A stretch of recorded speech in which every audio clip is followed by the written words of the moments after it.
What's going on? My name's Adrian. Today we're going to talk about partnerships. Partnerships are important in any aspect of obviously it's a relationship, right? But in business, in entertainment, in anything in life, really. I'm reading about partnerships, right? How if it's in business, you can have bad partnerships where it's just like a sole proprietorship, right? There's cases where people put in all the money and the other person says, oh, I'm going to pay you back or do this, right? And all the responsibility is in this one person. And if this person doesn't keep his word, which a lot of people don't keep their word, right? That's when that person has no real tie. And if he doesn't keep his word, right, he could just leave, right? But partnerships are important. It's like a marriage. Marriage is what? Another partnership. So how do we know who to partner with? How do we know if something is necessary of a partnership, right? And yeah, that's pretty much it, right? Well, to begin, a partnership, is something that requires two or more people, right? That's by definition what a partnership is. So anything that requires two or more people, that's a partnership.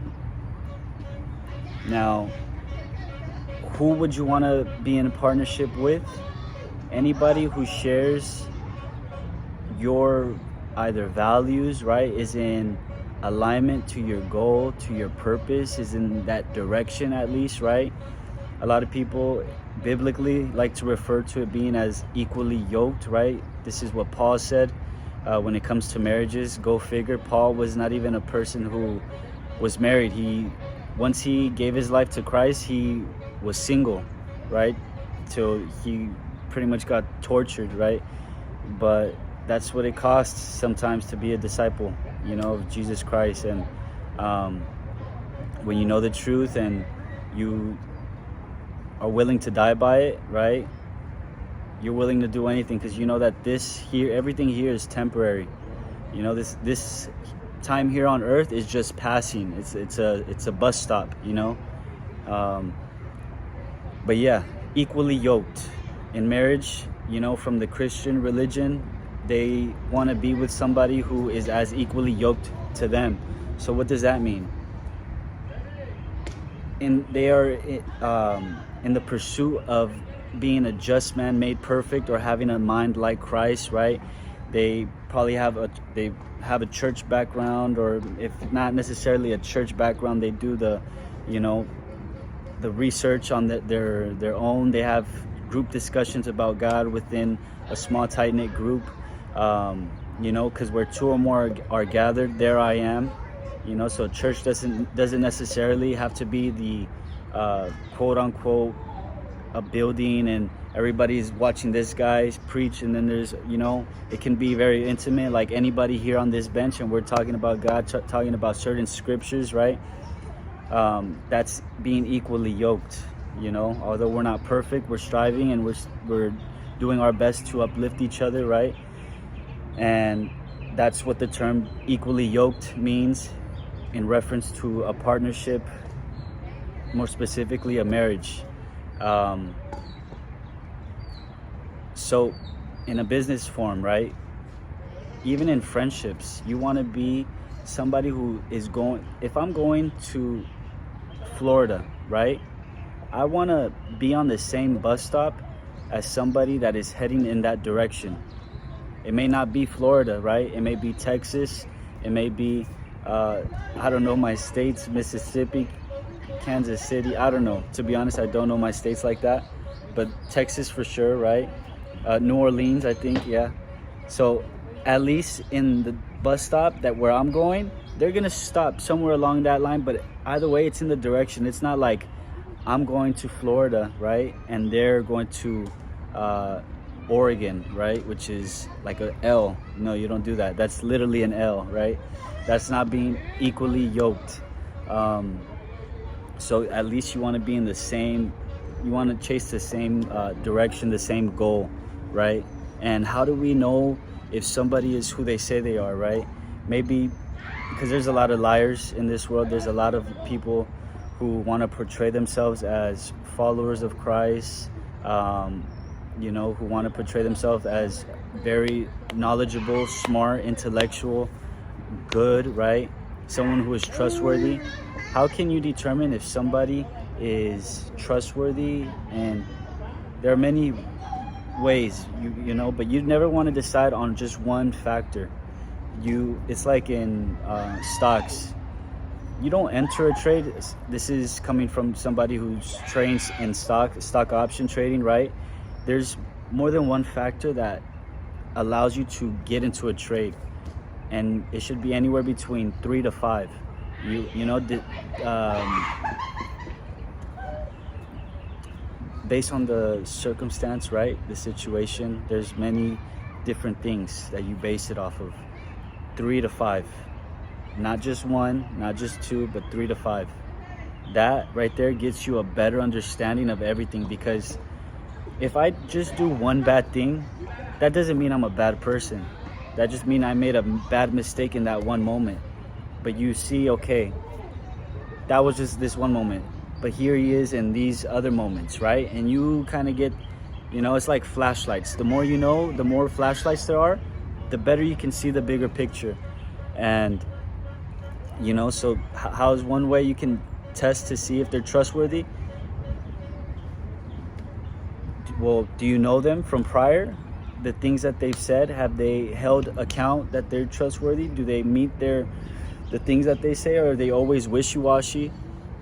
Look at their social media. Are they present? You know, when they do speak, what do they talk about? What is their language like? Do you know anything about their family? Do you know anything about their history?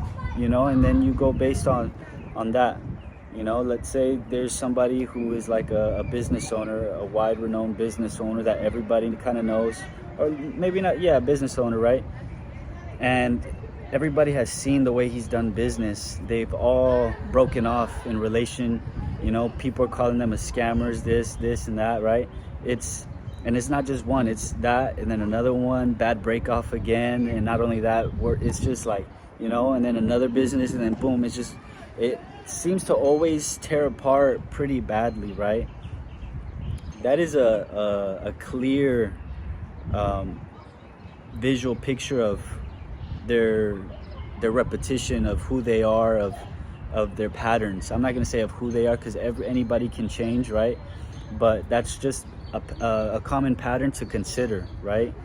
Now listen to their words. Are they just cussing all the time? Is what they say a lot of ego based? But yeah, you never just want to partner with anybody who just gives you the stars and the moon, and you know, no, it's like a relationship. Guys are known for just promising the sky, the moon, the stars, right? But which guy is actually not talking as much, but is putting out more content, more value, right? Meeting expectations, meeting deadlines, and is doing it in his own way. That is the person that you want to partner with, right? Because when you get to the revelation, hey, I want to be better than I was yesterday, then you want to be with anybody who wants to be better or is in that pursuit of being better, right?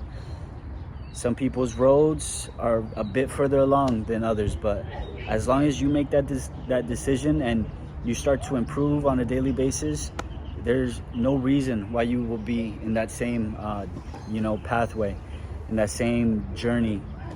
But yeah, partnerships are important, because if you're going to get in business and if it's not, you know, like a corporation, LLC or anything like this, and you're more the responsible one, the other person can just leave you to dry, right? But yeah, that's pretty much what I had today. Be equally yoked with anybody that you want a relationship with. I actually made a mistake of saying, you know, anybody can, I think I could be with the Muslim, you know, but that was just me speaking from a immature standpoint. You know, you really want to be with somebody, especially with me, knowing that I'm on a pursuit of something meaningful. You know, and this is something I wasn't going to talk about, but it just came to mind, is coping with success or moments of joy, moments of bliss, moments of achievement.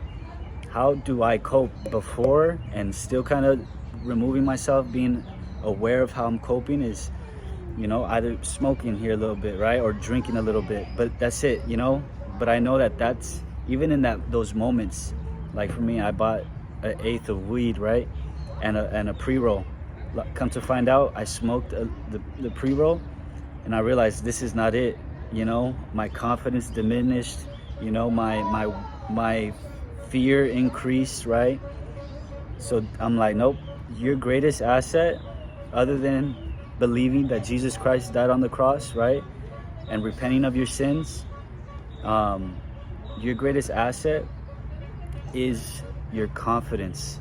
Because with confidence you can do anything. That is a faith. That is, a basis of faith. I have faith. I'm confident that all things are going to work out, but that's pretty much what we got today. We got screamers today. Another thing about partnerships is it's like a team, right? And I've grown up working in teams, and the best team is knowing that your other guy is good. You can trust him, right? And you don't just allow anybody in your team. This may be a bit more selfish, but hey, if you know the work you put in and you know what you deserve, you know that this team is not just going to allow anybody in. Obviously everyone is respected and loved, but in the inner circle, not just anybody gets in. So yeah, you have to study to show yourself approved. That's what the Bible says, right? But you also have to show yourself approved to people who are of value and want to give that value back to the community, So God bless you and have a good day.